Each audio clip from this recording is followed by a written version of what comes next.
here, Brett Windish. Nice to have everyone listening and join back for episode 240.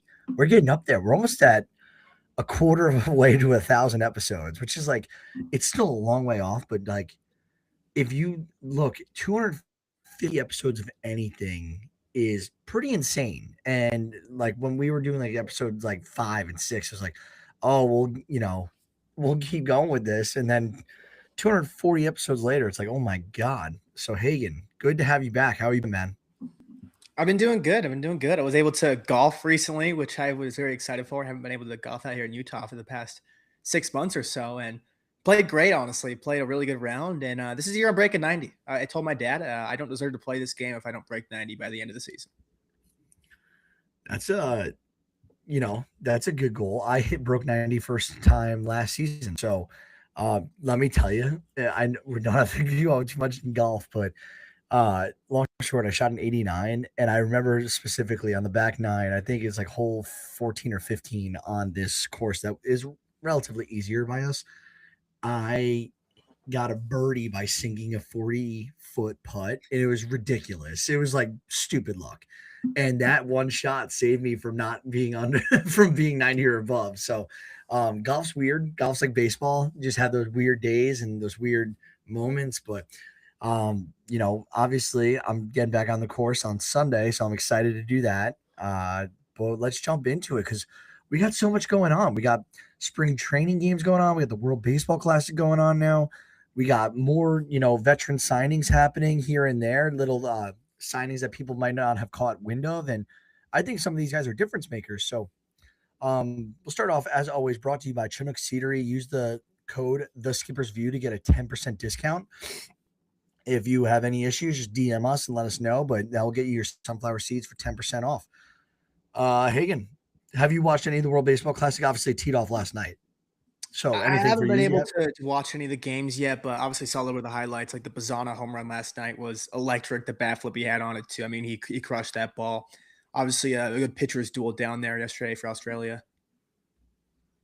I didn't get to watch any of it yet. I've been really off the baseball game. Like I've been keeping up with the bigger news and highlights, but I plan on fully diving in this weekend to watching some of the World Baseball Classic. For those who don't, know too much about the classic itself, I think it's a really good opportunity to go to our website, the Skipper's View, to go check out the World Baseball Classic preview. It was a blog by our very own leader, Dean.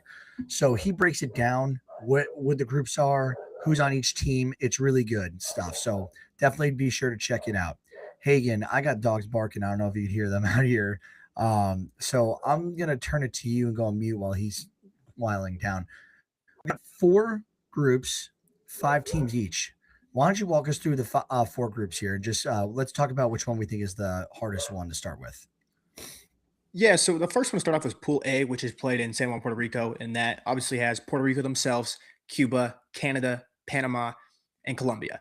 Then in Pool B, which is played in Houston, that's where we got the United States, Mexico, Italy, Great Britain, and Brazil. Pool C consists of Tokyo, it's played in Tokyo, and it consists of Japan, South Korea, Australia, Chinese Taipei, and Czech Republic. Then Pool D, which is played in Miami, has the DR, Venezuela, the Netherlands, Israel, Nicaragua. I think there's a lot of these ones too, where it seems like there's in all these pools, there's obviously a main team that's really, really good. Obviously, Pool D, Dominican Republic, that's probably a team that's going to win that pool. Pool C, Japan's, I can guarantee you they're going to win that pool over South Korea, Australia, Chinese Taipei, and Czech Republic. Pool B, you got like the United States is easily going to be the favorite there, but I mean, Mexico is a pretty solid team too. Italy's got a lot of big leaguers on their team too, so you can't sleep on those teams at all. And then in Pool A, I think that one could be pretty much of a toss up because Puerto Rico, if it was any year they had like their guys like Correa and Lindor in here, I think they'd be the easy favorite. Obviously, I think they're still gonna be the favorites here over teams like Panama and Canada. But like this one, I feel like is more wide open than the other one. I would say this one's the most you don't know who's gonna win here for sure because Puerto Rico's a little more flawed than years before. But as for the hardest one, honestly, it's hard to say because I feel like every one of them has at least like two teams that I at least like USA and Mexico. That's two top five teams there. Japan's got the easiest bracket over there in Pool C. Pool D, like Venezuela, Dominican Republic. I got to go with Pool B or D. I would say is the hardest one, but I don't really know what to pick because I think a lot of these have after the second team, they kind of tapers off a little bit. Yeah, I would just go with like, and being biased here, I'm obviously pulling for the United States. They've never had such a loaded roster, and they're right now, I think, the odds-on favorite to win this tournament. So I'd have to give Pool Group B the slight edge here over C. Yeah, obviously, that's hard to say because Japan did beat USA in the last World Baseball Classic in the finals for that famous Mike Trout, Shohei Ohtani strikeout to end the game. But this is a totally different USA team. Team is locked and loaded. They're stacked up and down the lineup. I would be shocked if USA doesn't win. And this isn't even like that being said, this isn't even the best team the US could throw out there. There's still guys that are not playing that they could add and like you kind of think why and obviously money comes into factor, injury, insurance, obviously some countries like not necessarily for players but for people traveling with the team, friends and family, visa issues. There's a bunch of things that can go on why someone doesn't join, but I like that USA is stacked for this one. So if I'm a betting man, I'm putting my money on USA and making Group B probably the hardest one to get out of here. So definitely go check out, uh, Dean's blog here and pool play March 5th through the 11th. Then the top two teams from each pool move on. Quarterfinals will be March 13th and 14th. The semifinals, the 15th and 16th. The championship is going to be in Miami on March 17th. So this entire thing is going to get wrapped up in less than 2 weeks. We got 12 days from start to finish here. And it's a nice, quick, concise tournament. It's a really good way to get the world spreading news about this and give some guys opportunities to represent countries that they, either have direct, single, or dual citizenship with to go play. Let's talk less about the World Baseball Classic, though. Turn to a fun exercise. So I put a question down here, Hagen, and I put 5 answers, but there's no wrong answer. So if you think someone else that I'm not naming on this list, this question's a general question. So it's who is on the hottest seat right now in baseball? And you could either say the team, you could say the GM, or you could say the team and the GM, because obviously there's certain situations where they're not going to start chopping down a full team if they think it's a GM problem, and vice versa. You're not going to just get rid of a GM if it's actually you might just get rid of a GM if it's an entire team problem, but you know what I mean. So let's go through it right now. 5 options I had: Phillies and Dave Dombrowski. You got the Mets and Stearns. You got the Padres and AJ Preller. Yankees and Aaron Boone. I added Braves and Anthopoulos. Are there any other GMs or teams that you think are, in all 5 of these teams, if you look at them, Phillies, Mets, Padres, Yankees, Braves, they all have decent payrolls. They're all been expected to win for a certain amount of years now. And like some of these teams have done rebuilds, kind of like what the Mets have been doing. The Braves, they've just been suffering through injuries. The Yankees have, been lackluster on expectations. You got the Padres who keep trying to not rebuild, but they're just reloading every year, and Preller's selling prospects left and right. When's that strategy going to pay off? And then you got the Phillies who got Dombrowski, like calling out Harper, who's clearly doesn't seem happy. And yes, you just signed Schwarber, you just signed JT Realmuto, but that's the old guard, and this team is getting older. There are not many times to strike the iron here for the Phillies to capture another World Series title with this core group. So I would love to hear your thoughts. I just wanted to explain that out a little bit.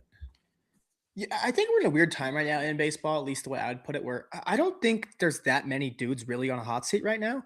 I know if you ask any Mets fan, they'll say David Stearns is on the hot seat and he's got to figure it out. I'm going to tell you now, this dude's not going anywhere. The Mets could finish as the worst team in baseball this year, and he's not getting fired. I can guarantee you that David Stearns is going to be in the New York Mets organization for as long as he wants to be there. Quite honestly, I assume he's going to be there for at least 10 years. He's going to pretty much stay here, I think, till the end of his career, I would assume. So I don't think there's any way that he's on the hot seat at all.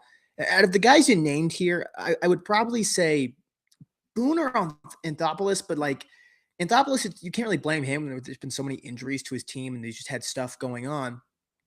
You can't really blame him for guys getting hurt and all this. You can say, okay, the depth, but all that. But they've been working close. Their payroll's been so high recently, and they don't have much room to spend out of that. I don't think you can blame him for that. And the Yankees with Cashman there too.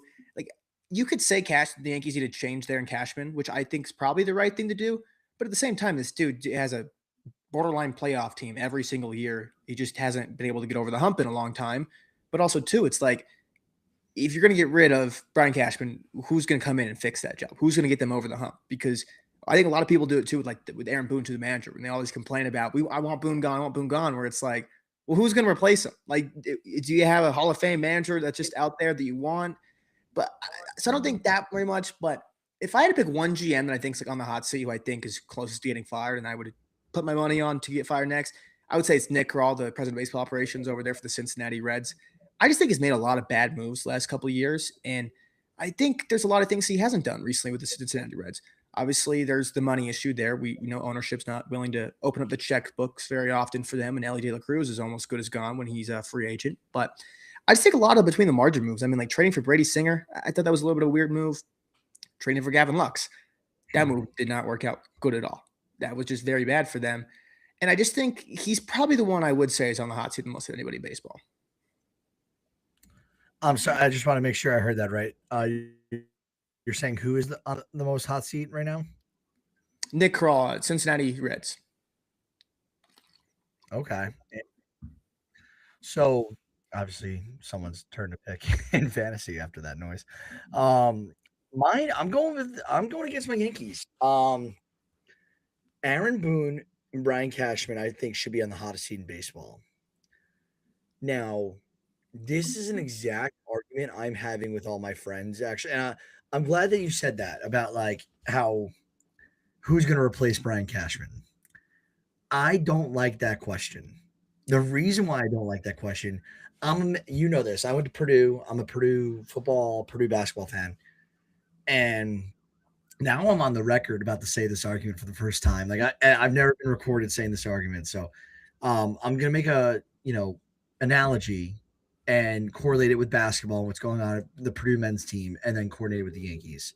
So no, I'm not comparing the New York Yankees and all their history and successes to the Purdue Boilermakers basketball program, who has never won a title during the tournament era. They've won one prior to it. So that's not what I'm saying. I'm saying the Yankees have built up this excellence. Like this is the expectation is World Series or bust. And I think Yankee fans like myself, we're happy with Cashman, like you said, playoffs almost every year. Like that, and that's all you could ask for, right? I think though, after a certain amount of period of time, you gotta look a different way. He hasn't won a World Series since 2009. I think they have one other appearance versus the Dodgers in that time. And let's be honest, they were gentlemen swept. And that's how I look at Purdue. No, Matt Painter has not won multiple titles, but he's gotten Purdue to the tournament a lot. His tournament record is blah. It's not great. And if you take out the wins from the 1 year he made the Final Four and made the championship game, he's almost closer to 500 in the tournament. And now everyone keeps asking the question in Purdue land, who are we going to get better?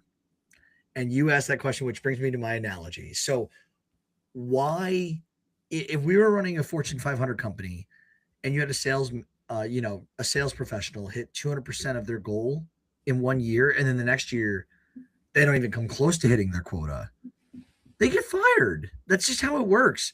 Why in sports do we time and time again give the benefit of the doubt to people not getting the job done? And I understand you can't just like fire people willy-nilly. You got to give people time. Cashman's been the GM forever. All of his winning happened early on, and a lot of Yankee fans would say that wasn't even all him. A lot of that was because George Steinbrenner was allowing him to spend more, and the GM before him, a lot of people would argue, set him up for successes. That's a different story, a whole different argument. But my point is, since 2009, it's been 17 years, one World Series appearance. That is not good, not for a team spending the way the Yankees do. And I would like to see, it's not that Cashman can't get a job right away. I think 10 teams minimum will be on the phone tomorrow trying to go get Brian Cashman if he got let go from the Yankees. Aaron Boone's a good manager. Is he a great manager? No, no one ever talks about him being a top 5 manager in baseball.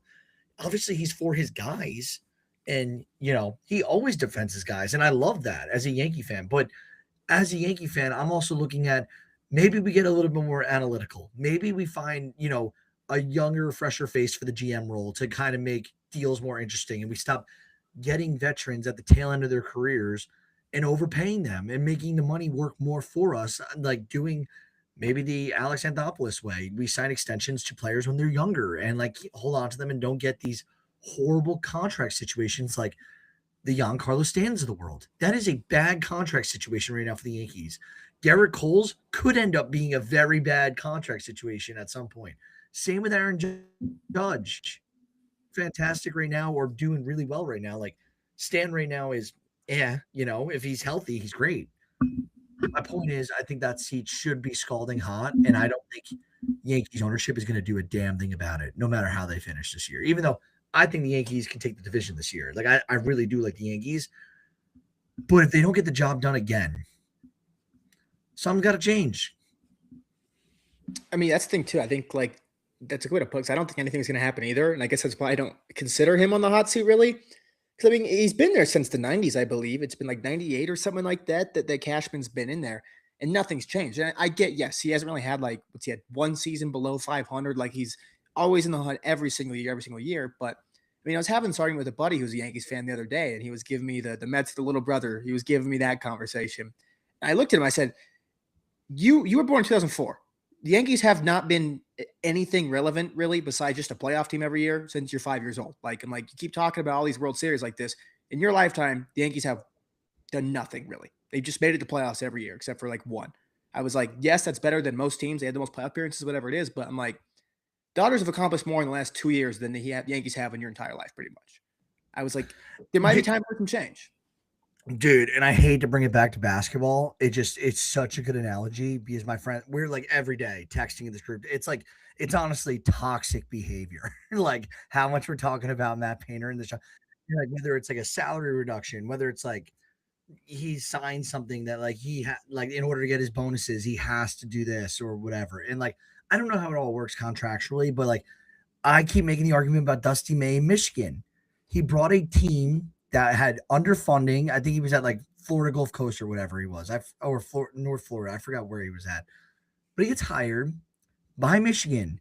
Look how good Michigan basketball has been this year. It's been like a 2-year, 1-year turnaround for Michigan.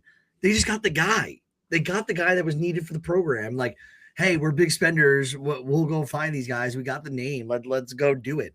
You can't tell me right now if the Yankees get rid of Aaron Boone and Brian Cashman that there are not 50 applicants for both of those positions minimum who are putting their names in the hat to become the next Yankees GM and the next Yankees manager. You're going to get the top talent from any team, any franchise that you want because you're the Yankees. You cannot tell me you can't look at it like, hey, who was Kurt Signetti before the IU made a hire, right? Like, I just think that there's always another option to go find better coaching and ownership and management, I should say.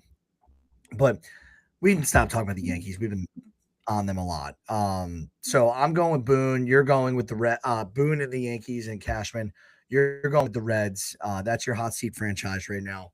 Let's jump into one other interesting MLB conversation. So MLB ticket prices and TV blackouts have been impacting the fan experience decently. When I say that, I mean like a 14,000 person survey. 40% are saying yes, they've been impacted by blackouts and games not in the market. 60% are saying no. So I want to talk about this. This is kind of a staggering number for 14,000 people to survey this, and almost half are saying they've been impacted. Right now, we're in a renaissance for baseball, is why I bring this up. And when I keep saying the word renaissance because like this is the golden era of baseball right now. We got top talent. We got basketball's down big right now. College sports are this NIL is deterring a lot of people from watching college sports right now. The NBA is down big. No, and I mean the least amount. Hockey seems to be thriving. They just added teams in recent years. but like they have their niche audience. Like, and if you're a hockey fan, like you're a hockey fan. And football, yeah, they're the king. But baseball right now, this is their time to thrive. We don't have like golf's kind of dying right now with Live and PGA, and like people like numbers have been down in terms of watching it. What does baseball need to do, Hagen, to fix this? Do we need to somehow get a monopoly together where MLB Network owns all the broadcasting? Because like this is now becoming a massive issue in terms of the general baseball fan population. I think I'd have to dive into it a little bit more to give a more educated answer. And I don't want to just say something and kind of have it wrong here. But obviously, they've had the issues here with the TV deals recently. And yes, this is affecting like the fans and stuff too. But then it's also affecting the teams too. Because I mean, even the teams that have lost their TV deals last, I think it's like half the leagues lost their TV deals, and then they lose their deals have been cut from whatever $60 million down to $30 million. These are businesses at the end of the day. I know me and you are very big owners spend your money like this, but if you tell a billionaire for your franchise, hey, you have $30 million less to spend that you know is coming in revenue every single year, they're probably not going to increase their payroll. If anything, the payroll is going to decrease a little bit. So it's impacting the on-field play too in teams in that sense too. So I think we just have to get these TV deals figured out. I do not know the exact what it is, whether it's one umbrella under all that, but then you have to deal with the issue of like an SNY, who the Mets own their own broadcast. And then some teams are going under FanDuel Network, and then some teams are under MLB Network. So right now it's all over the place. So you have to almost buy out those SNYs and those private companies that have their own broadcast. So it's a very hard thing to do, but I think the blackouts is a big thing that I think fans have been wanting Manfred to fix. At least in my time as being a baseball fan, I think it's been probably one of the top 3 issues people I think have want fixed. I mean, I'm one of those guys that get affected too. I mean, like last year, the Arizona Diamondbacks are probably the most exciting team to watch. I think a lot of people would say because their pitching was, especially their bullpen, was very shaky, and they will give up a lot of leads. And they had a top 5 offense, so you have a bullpen that can't hold a lead and a team that's going to rake. That makes for some very fun games, especially when you're having them at 10 p.m. night Eastern. Like when you want to turn on a late night game, those games can be very fun. And it sucked for me because I wasn't able to watch any of those, and I'm seeing all these highlights, getting a little FOMO on that, and I wanted to watch those games. So I think the blackouts are one of the biggest things we have to fix. I think it's a lot harder than I think I would expect because I feel like it would have been fixed by now it's been an issue for so long. So I don't know exactly what I would say we need to happen, but I just think, we have to have TV deals get figured out because obviously it's been the teams that don't want them really. They're just all these places are going bankrupt, and it's hurting fans and it's also hurting teams and their rosters. Yeah, and the one staggering thing that came up to me, and this survey came out from the Athletic. 40% is saying yes, 60% is saying no. Where do you think the 60% is coming from? It's coming from the big cities. So like it's just the big cities with another advantage over these smaller and mid-sized cities, which if I'm a billionaire or I guess not necessarily, you don't have to be a billionaire. You can be a millionaire or just in a very, very wealthy group of friends and you all put together money to buy a team. What is incentivizing if you're just going to keep rewarding the big league teams by not addressing this problem? Because like if I'm living in Indianapolis, which I am, or Cincinnati, we can name a million smaller middle cities compared to the New Yorks, the LAs, the Chicagos of the world.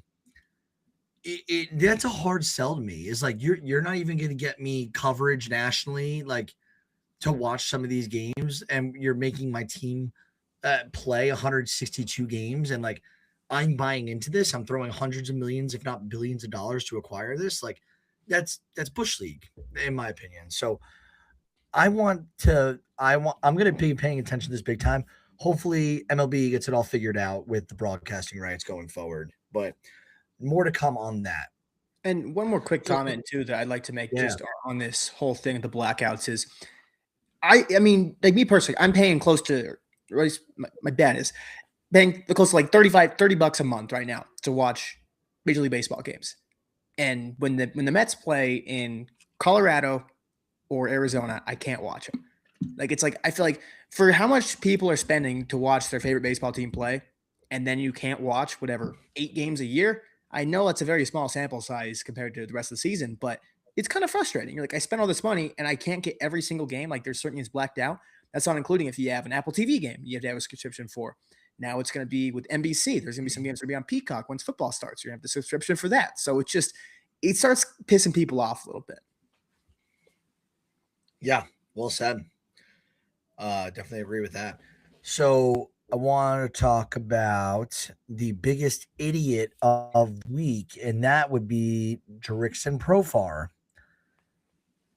How, Hagen, explain this to me. How do you, in today's day and age, where we have artificial intelligence building websites by just thinking about what you want to be out there, we have AI doing these things, catching people throwing bad pitches and, on purpose. How do you think you're getting away with injecting and or taking any substance to get away with taking a performance enhancing drug at this point in time? You have to be a new level of unintelligent to do this, not once, but twice. And outfielder for the Braves, Jurickson Profar, is now getting a 162 full season game suspension for his second PED violation. So it sounds like he's probably going to appeal. He's at jeopardy of missing the entire 2026 season. And I think I saw something where he surrendered like $27 million of his contract money there. Have you seen that? It actually was a post by me that you saw. And it was 21 Okay. So it was you. Okay. He's surrendered 21 of the $27 million so far that his contract has been. And then you can take it a step further too. I mean, his contract total value was $42 million. There's a lockout. He missed the entire season next year. He's only going to get $6 million that total contract. Like, and it's like a shame that he's still getting $6 million out of it. Like cheating twice, and like how does that happen? I could work for like the next 20 years and not make $6 million, and he's getting caught cheating, like literally fraudulent behavior at his job, and he's still going to make like 7 figures. And it's not like he's making $1 million; he's making $6 million out of there. Like, it's insane the privilege that athletes have, and he's just pissing all over that entitlement and that privilege. And I am not a fan of Jurickson Profar now. If he comes out and it's a second PED suspension and it's upholded, they like do the facts and checks and they're like, you are guilty of this. You are on my shit list for life. This is just BS for all the people out there not making this type of money. Yeah, that's what sucks too, is because I was a really big fan of Jurickson Profar. He was one of my most favorite players to watch back in that 2023 season, 2024 season with San Diego when he was signed to that 1 year, $1 million contract. And now it just sucks to see because it's just, what are you doing, man? The first time in your career, this guy's had such an odd career of being the number one prospect in baseball and then being awful and having to go to the Rockies and then making it back to the Padres and earning a $22 million or $42 million deal. And now PEDs back-to-back years when he finally got his bag for like the first time in his major league career. And that's what surprised me the most. It's like, dude, you finally got the bag. Like, when you have your contract like this is the one time that you're like, I'm not saying take PEDs, this is the right time to take them, right? But like, this is the worst time to take them because you already have your bag that you're just surrendering. It's not like you're a third-year player and you can say, oh, I have my long-term contract stuff. I'm only forfeiting $1 million, not $20 million, whatever it is per year. It just sucks to see from him. And obviously, he's just kind of a dumbass. I think that's the easy way to put it. And someone I wanted to put out there too is I tweeted this the other day, and it was the last 5 PED suspensions in Major League Baseball. I got 2 takes on this. The last 5. Jurickson Profar, March 3rd, 2026. Johan Rojas, March 3rd, 2026. Max Kepler, January 9th, 2026. Jose Alvarado, May 18th, 2025. Jurickson Profar, March 31st, 2025. First, I want to say that might be the worst. Like, we're in an age now of like, why are the worst players taking steroids? Like, it used to be the McGuire, Sosa, Bonds. Now we're having bench 4th outfielders and Jurickson Profar and relievers now taking steroids, which is kind of funny to me. And my other take here is, just as a Mets fan, I just pointed it out and I said, the last 5 suspensions have all came from Phillies and Braves players. I was like, I'm going to push a little bit of a narrative like that. I just thought it was something interesting. Obviously, I don't think that means anything in the clubhouse, like these teams are doing anything like that, but it is something kind of crazy to look at. I actually, now that I didn't know that, that's interesting because I think it is the clubhouse. Absolutely. Because it's Look at what just happened with Cleveland. You got one guy who's a future Hall of Famer throwing terrible pitches on purpose into the ground for betters. And who was the other guy doing it with him? A teammate. It wasn't a friend on a different team. This is a teammate issue. Like them talking in the clubhouse and like, oh, I'm doing this if you want in or whatever it is. Like clearly that's a locker room thing. And that is a interesting stat. I think we should definitely push that narrative for sure. But that is interesting. Well, let's try and end on a light note. We got some news and injuries for you, and then we're gonna go into some interesting conversations about cards, AL Central rookie rotation rankings, and just tickets for this year. So, Max Scherzer, we'll start with him. News and notes. He's back with the Blue Jays. That was really cute of his daughter write that memo that she wanted him back in Toronto. I think we're all fans of that. So good for get back Scherzer for one more year. The Royals are signing former Met Starling Marte to a 1-year deal. I kind of like this. If Marte is anything of resemblance, like Kansas City definitely needed outfield help entering the offseason. So this is another piece to the puzzle there in Kansas City. Maybe he's really able to help out. Baltimore's Jordan Westburg, he's going to open the season on the IL, partially torn UCL in his right elbow. The Braves gave Chris Sale a 1-year, $27 million contract extension that includes a $30 million option for 2028. This deal was finalized less than 2 weeks after Sale said he'd like to retire as an Atlanta Brave. So, good for the Braves. They got one thing right because recently the news has sucked between Schwellenbach, Smith-Shawver, Profar, and who else am I missing right now? Who was the other pitcher got injured recently? Woodruff or not? Hurston Waldrop. Yep, Waldrop. So good news for Atlanta at least. St. Louis, the Cardinals agreed to a 1-year deal with Ramon Urias to give them a little flexibility in the infield. The Dodgers added Jack Sawinski to the outfield after they placed Kiki Hernandez on the 60-day IL. Former umpire Bruce Fromming, who umpired for 37 years, third most amount of games in MLB history, died at the age of 86 this week. So he's from Milwaukee. He retired back in 2007, for those who don't know. He was behind the plate, listen to this, for 11 no-hitters. How many no-hitters do you think there have been? I know it's not as rare as people think. I think it's obviously pretty rare, but there's been 426, something like that. All right. Well, so you got all right. You definitely remember the number because it's 326. Okay, it's yeah. 100 off. You remember the 26, so good on you. But it's still like you take 326, divide that by 11. What's the percentage of no hitters that he was behind the plate for? And I'll do that quick math here. While I'm doing that quick math, I'll bring up, by the way, the average podcast is 7 to 10 episodes. And if you make it past 21, you're in the top 10%, top 1% of podcasts. That's a pretty interesting stat there. I think it's a really interesting stat there. Yeah. So 11 divided by 3. I mean, it is pretty crazy to be behind. I mean, that's got to be a record to be behind the plate for 11 no hitters. I mean, that he's been behind the plate for 3% of the no hitters ever thrown in the game of baseball.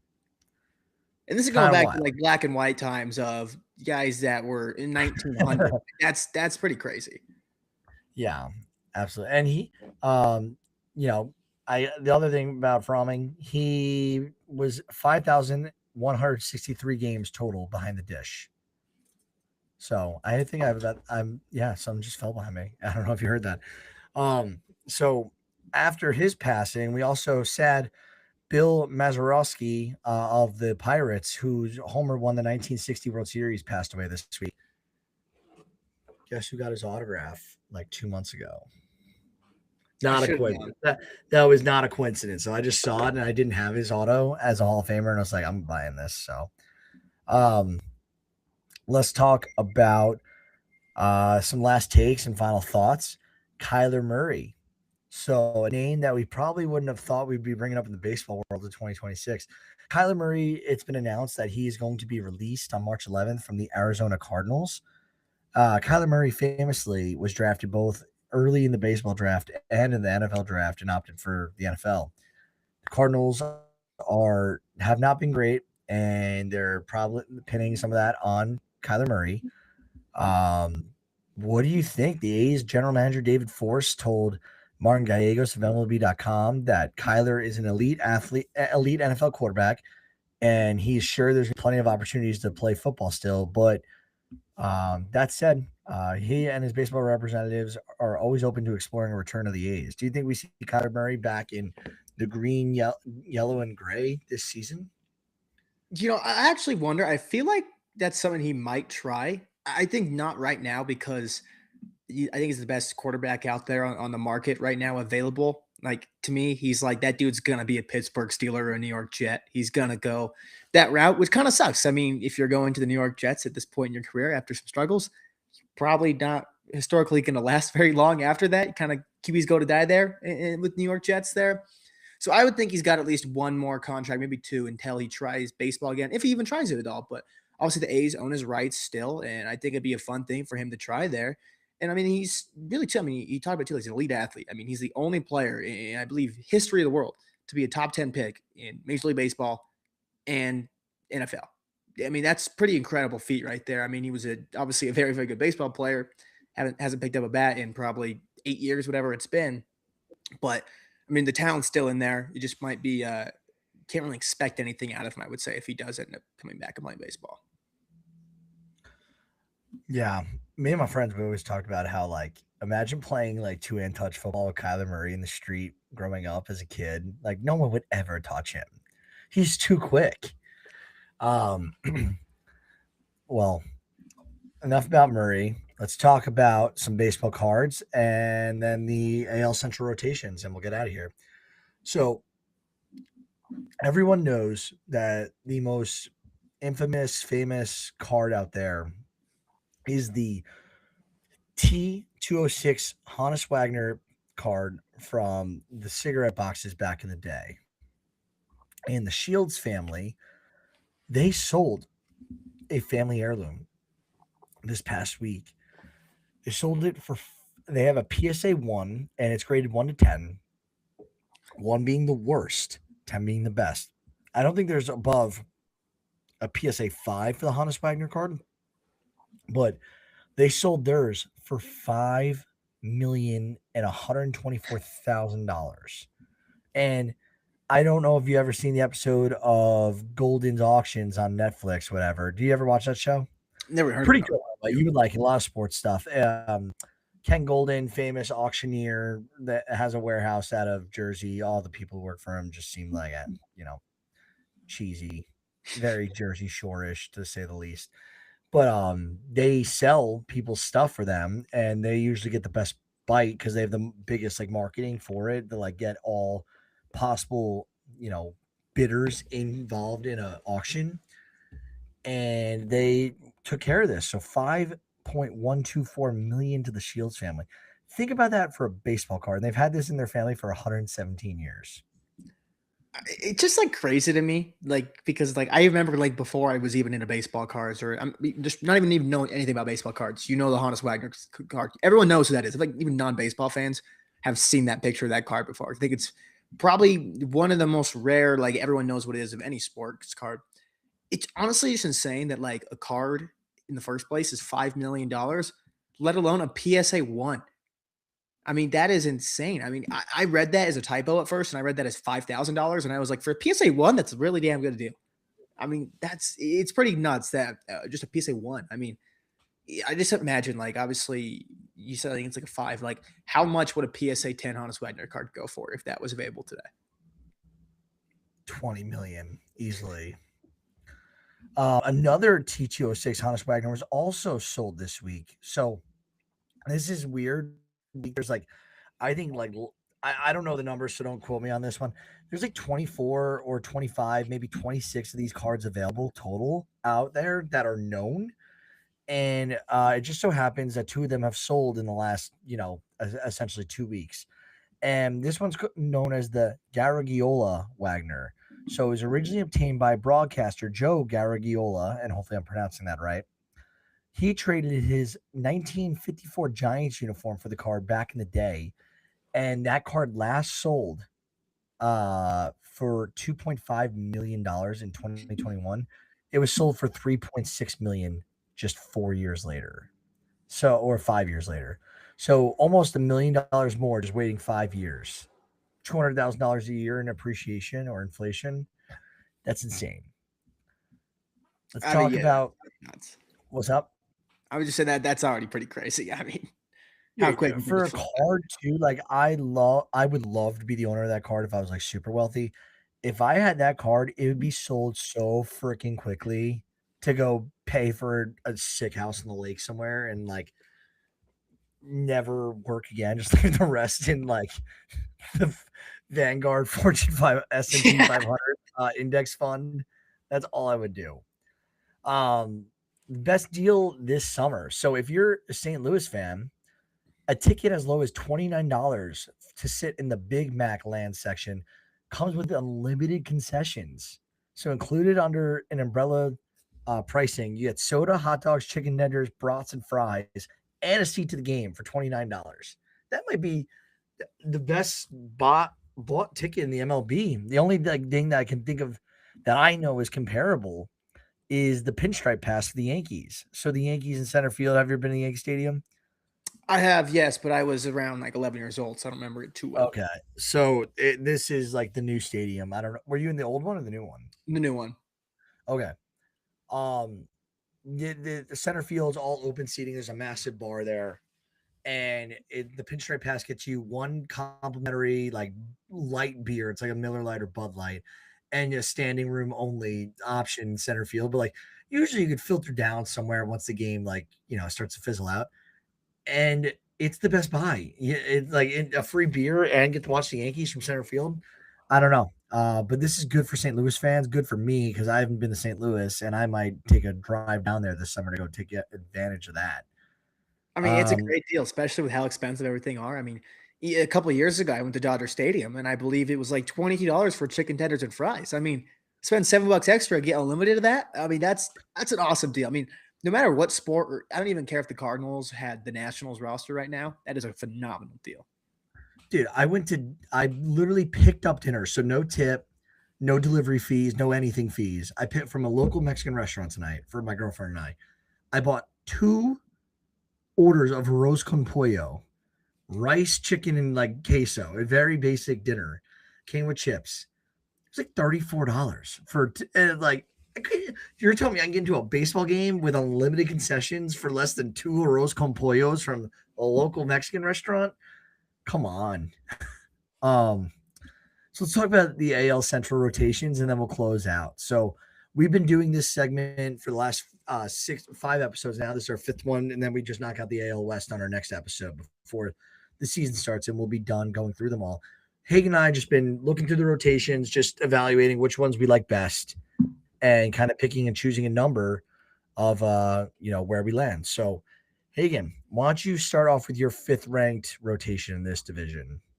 Yeah, I got the Chicago White Sox here. Obviously, it's headlined by Shane Smith, followed by Davis Martin, Sean Burke, Anthony Kay, and Eric Fetty. My reasoning for this one is I actually like Shane Smith a lot. I think he's a really good pitcher. I just think it's kind of hard when he's your ace of your staff. But obviously, we know the White Sox don't really need a great pitching staff where they are right now as an organization. But I'm not really a fan of Davis Martin, Sean Burke. I think Anthony Kay is going to be pretty mid this year. And I don't think Eric Fetty's that good anymore either. So I just think this is not a good rotation.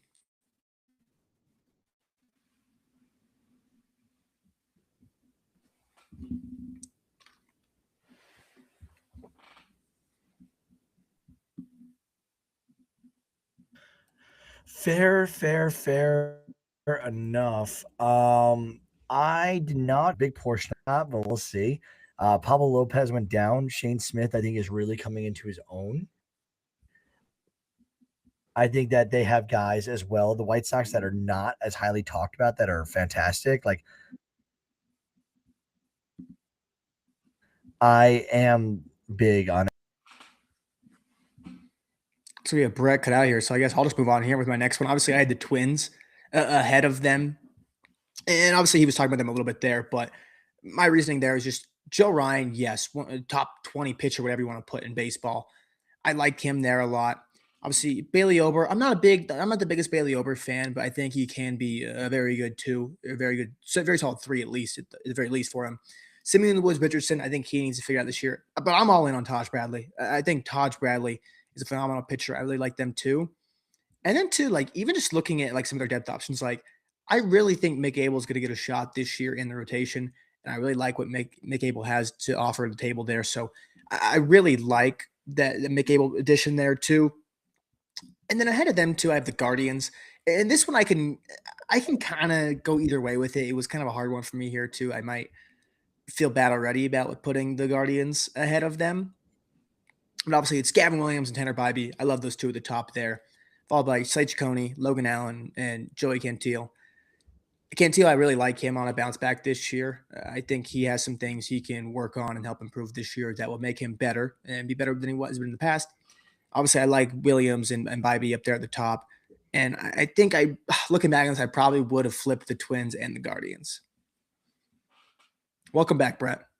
Yeah, dude, I blame Fangraphs. That website stinks every time. It knocks That's me why I off. pay for the membership.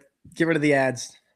It's dude, that's terrible though. Even with the ads, your website should not do that. Like, I want to say more like about to trash the website. Just like my God, every time. But yeah, and right here to finish out, we have the same exact order. So Royals are number 2 for us, and then the Tigers finish out as number 1. I think the Tigers with Framber, that really put the icing on the cake where there was no competition anymore. So between Flaherty, Framber, and Tarek Skubal, the best pitcher in the world right now, it was really an easy number 1, 2, 3 slot there. Royals have a sneaky rotation because like Cole Reagans has that Cy Young caliber arm that who knows? He could absolutely win a Cy Young this year. No one know. It's not locked in for Tarek Skubal. It's not locked in for Paul Skeens. Royals have a really solid rotation though, and I think the Royals with the ads they made, the extensions they've done, they are going to be a real contender in the AL Central this year. So, any other thoughts on the rotations there, Hagen? Yeah, I think the Royals, I mean, even just looking at this now, I think is a lot better than people give them credit for. I think it's one of the most underrated in all of Major League Baseball. Last year, I mean, like you said too, you have Cole Reagan, excuse me, at the top of the rotation there for the Royals, and who can be that Cy Young contender up there. Obviously, he was in talks with Tarek Skubal before Tarek Skubal took the jump. It was kind of those were the two left-handed arms that were kind of those talks together. After that, you have Chris Bubich, who was in silent conversations last year before getting hurt. I know it's not as pretty as a Cole Reagan's. It's more of a soft tossing lefty type of thing, but he was in silent conversations last year before going down. And the guy I want to highlight here, especially, is Michael Wacha here. And that sounds really weird, but this is Michael Wacha's ERAs from 2022 to 2025. 3.32, 3.22, 3.35, 3.86. I think Michael Wacha has been one of the most underrated pitchers the last 4 years on Major League Baseball. This dude, I mean, if you took his ERA over the last 4 years and you just said how many guys who have thrown at least 125 innings every single year and thrown over 150 twice in that span can say they have a 3.4 cumulative ERA, there would be a very low size on there. I think Michael Wacha, I know he's getting older too, and he's going to be 34 years old this year and going 35. But I mean, he's a great 3, someone that not a lot of people talk about. No, solid call out, giving the guy credit where credit's due. I think Michael Wacha is one of the, and that's why they're so intriguing. They just have pieces like that, the Royals, and they're up and down the rotation where it's like guys you don't think about as being good pitchers, but they're all kind of outstanding. So that's it. Do you have anything else you want to talk about before we close out? No, I just want to say that I just think just watch WBC. It's going to be a lot of fun. It's a lot of fun baseball going on here now. And if the U.S. doesn't win, anything short of a championship is a failure for this roster. And every single player on that team would tell you that same thing. So I feel pretty confident the U.S. can take it home. In my eyes, this is a tournament. I know there's some very good teams that I don't want to disrespect any of them. But it's just the U.S., Japan, or Dominican Republic. I think it's mainly the U.S. and the Dominican Republic was my 1-2 right there. But I feel very confident in the U.S., their capability to do this, especially lead to the championship game. New York Mets pitcher Nolan McLean is going to be on the mound, so people are going to have fun enjoying some blitz balls on the TV. Absolutely. Well said. 100%. Thank you for listening. Follow us on social media. We're all over on Twitter, and our website pushes out our blogs. If you want some great baseball content, go ahead and subscribe. It's free. If you feel like signing $5 a month, it helps us continue doing what we love to do on the side. And we never have ads. So it's a solid purchase. You're not going to get spammed with ads going up and down the website. Outside of that, rate us 5 stars if you believe we deserve it. We are, this helps us out a lot in growing the product and the platform to bring you guys the best baseball news and insights week in and week out. Grab your merch from our store. We are undergoing upcoming logo change. Dean's working on it with some graphic designs, i.e., AI. He's playing around with to figure that out. And that's pretty much it for me. So thank you all for listening. Have a good night.